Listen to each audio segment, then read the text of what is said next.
أعوذ بالله من الشيطان الرجيم. بسم الله الرحمن الرحيم.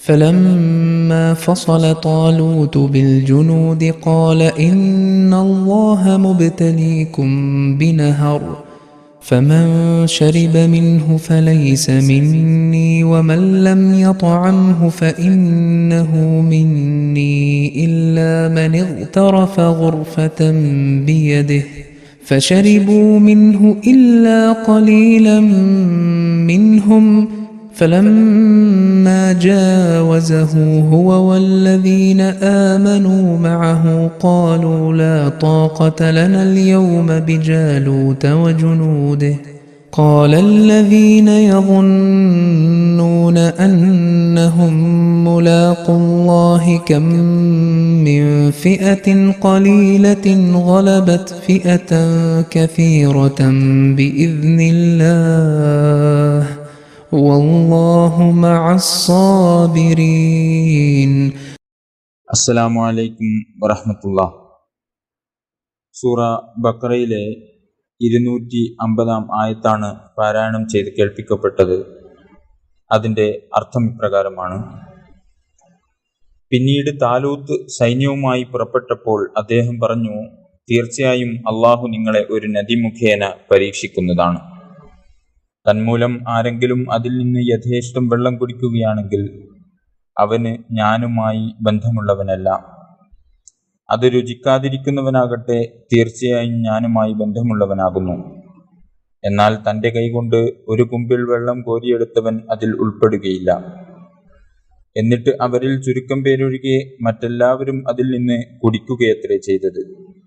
അങ്ങനെ അദ്ദേഹവും അദ്ദേഹത്തോടൊപ്പമുണ്ടായിരുന്ന സത്യവിശ്വാസികളും നദി കടന്നപ്പോൾ അവർ പറഞ്ഞു, അതായത് അവരിലെ ബലഹീന വിശ്വാസികൾ പറഞ്ഞു, ഇന്നേ ദിവസം ജാലൂത്തിനെയും അവന്റെ സൈന്യത്തെയും നേരിടുവാൻ ഞങ്ങൾക്ക് യാതൊരു കഴിവുമില്ല. പക്ഷേ അള്ളാഹുവിനെ കണ്ടുമുട്ടുന്നവരാണെന്ന് ദൃഢമായി വിശ്വസിക്കുന്നവർ പറഞ്ഞു, എത്രയെത്ര ചെറിയ സംഘങ്ങളാണ് അള്ളാഹുവിന്റെ ആനുകൂല്യത്തോടെ വലിയ സംഘങ്ങളെ ജയിച്ചടക്കിയിട്ടുള്ളത്. അള്ളാഹു സഹനശീലരുടെ കൂടെയാകുന്നു. ഈ ആയത്തിന്റെ വിശദീകരണം ഹദ്റത്ത് ഖലീഫത്തുൽ മസീഹ് സാനി റളിയല്ലാഹു അൻഹു തഫ്സീർ കബീറിൽ നൽകുന്നു. അദ്ദേഹം പറയുന്നു, താലൂത്ത് തന്റെ സൈന്യവുമായി ജാലൂത്തിനെ നേരിടാൻ പുറപ്പെട്ടപ്പോൾ ദുർബല വിശ്വാസികളായ ആളുകൾ വേർതിരിഞ്ഞ് മാറുന്നതിനും പരിപൂർണ വിശ്വാസമുള്ളവരും മലക്കുകളുടെ പിന്തുണയോടെ പ്രവർത്തിക്കുന്നവരുമായ ആളുകൾ മാത്രം ശത്രുവിനെതിരെ അണിനിരക്കുന്നതിനും വേണ്ടി അല്ലാഹു തആല ഒരു നദിയിലൂടെ അവരെ വീണ്ടും പരീക്ഷിച്ചു. നഹർ എന്ന വാക്കിന്റെ അർത്ഥം നദി എന്നാണ് ചെയ്തിരിക്കുന്നത്. എന്നാൽ ഹാ എന്ന അക്ഷരത്തിന് ഫതഹ് നൽകി ഈ വാക്ക് വരുമ്പോൾ അതിന് രണ്ട് അർത്ഥങ്ങളുണ്ട്, നദിയെന്നും അതുപോലെ തന്നെ സമൃദ്ധിയും വിശാലതയും എന്നും. ഈ ആയത്തിൽ ഈ രണ്ട് അർത്ഥങ്ങളും അനുയോജ്യമാകും. സമൃദ്ധിയും വിശാലതയും എന്ന അർത്ഥമാണ് എടുക്കുന്നതെങ്കിൽ ഈ ആയത്തിന്റെ അർത്ഥം ഇപ്രകാരമായിരിക്കും: അല്ലാഹു തആല രാജാവിലൂടെ സൈനികർക്ക് ഈ കാര്യത്തെക്കുറിച്ച് വിവരം നൽകി, അതായത് നിങ്ങളുടെ പരീക്ഷണം ധനസമൃദ്ധി കൊണ്ടായിരിക്കും എന്ന്. നിങ്ങൾ ധനസമ്പാദനത്തിന് പിന്നാലെ പോവുകയാണെങ്കിൽ ദൈവത്തിന്റെ കാര്യം നിർവഹിക്കാൻ സാധിക്കുകയില്ല.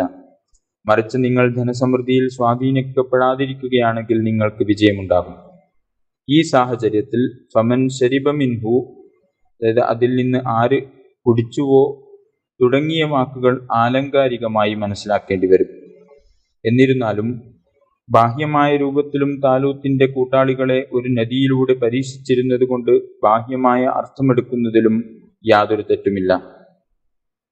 യുദ്ധത്തിൽ വേഗതയും ദ്രുതഗതിയിലുള്ള നീക്കങ്ങളും ആവശ്യമായതിനാലും വയറു നിറയെ വെള്ളം കുടിക്കുന്നത് മനുഷ്യനെ വേഗതയുള്ള നീക്കങ്ങളിൽ നിന്ന് തടയുന്നതിനാലും അല്ലാഹു തആല അവരോട് കൽപ്പിച്ചു, നിങ്ങൾ ലഘുവായ വയറുള്ളവരായിരിക്കുക, വയറ് നിറക്കരുത്, വെള്ളം കുറച്ചു കുടിക്കുക, അതിലൂടെ യുദ്ധത്തിൽ മികച്ച രീതിയിൽ പ്രവർത്തിക്കാൻ നിങ്ങൾക്ക് സാധിക്കും എന്ന്.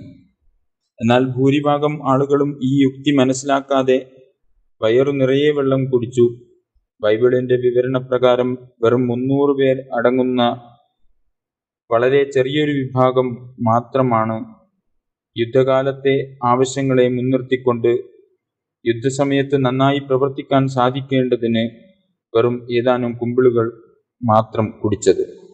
അല്ലാഹു തആല അവരുടെ ത്യാഗങ്ങൾക്ക് പ്രതിഫലം നൽകുന്നതിനും അവരുടെ ആത്മാർത്ഥതയെ വിലമതിക്കുന്നതിനും വേണ്ടി അവരുടെ കൈകളാൽ തന്നെ വിജയമുണ്ടാകണമെന്ന് തീരുമാനിച്ചു.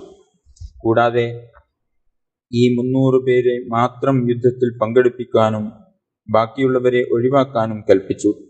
അതനുസരിച്ച് താലൂത്ത് ഈ 300 പേരെ യുദ്ധത്തിൽ പങ്കെടുപ്പിക്കുകയും അല്ലാഹു തആല അവരുടെ കൈകളാൽ വിജയം പ്രദാനം ചെയ്യുകയും ചെയ്തു.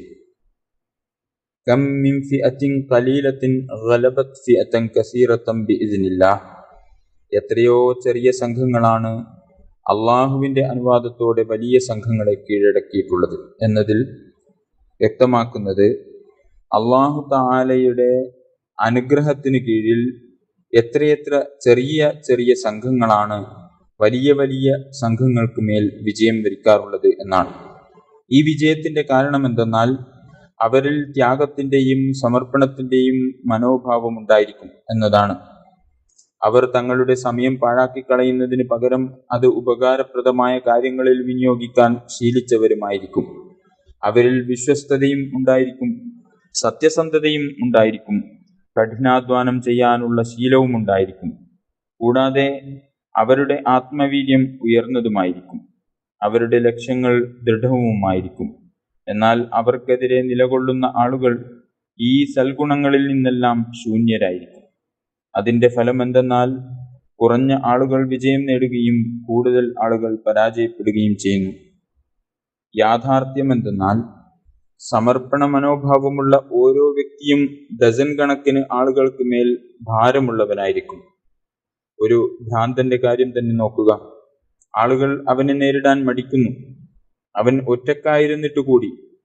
ഇതിന്റെ കാരണം തങ്ങൾക്ക് മേൽ പരിക്കേൽക്കുമോ അല്ലെങ്കിൽ മുറിവേൽക്കുമോ എന്ന് ആളുകൾ ഭയപ്പെടുന്നു എന്നതാണ്. അവർ തങ്ങളുടെ ശക്തി ഒരു പരിധിവരെ മാത്രമേ ഉപയോഗിക്കുകയുള്ളൂ.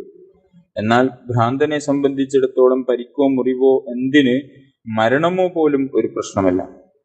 അതുകൊണ്ട് ഒരു വിവേകമുള്ള മനുഷ്യൻ ഉപയോഗിക്കാൻ തയ്യാറാകാത്ത പരിധിവരെ അവൻ തന്റെ ശക്തി ഉപയോഗിക്കുന്നു.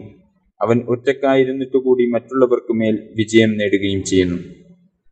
ഇതുപോലെ ഏതെങ്കിലും ഒരു ജമാഅത്തിലെ വ്യക്തികളിൽ ത്യാഗത്തിന്റെയും സമർപ്പണത്തിന്റെയും മനോഭാവം ഉണ്ടാവുകയും അവർ ദീനിനു വേണ്ടി തങ്ങളിൽ ഒരു ഭ്രാന്തമായ ആവേശം സൂക്ഷിക്കുകയും തങ്ങളുടെ കഠിനാധ്വാനത്തെയും ത്യാഗത്തെയും മറ്റുള്ളവർ എത്തിക്കാൻ ഭയപ്പെടുന്ന അത്രയും ഉയർന്ന പരിധിയിലേക്ക് എത്തിക്കുകയും ചെയ്താൽ പിന്നെ അവരുടെ ഓരോരുത്തരുടെയും മുമ്പിൽ 10 15 എന്തിന് 20 ആളുകൾ പോലും നിസ്സാരമായി പോകും.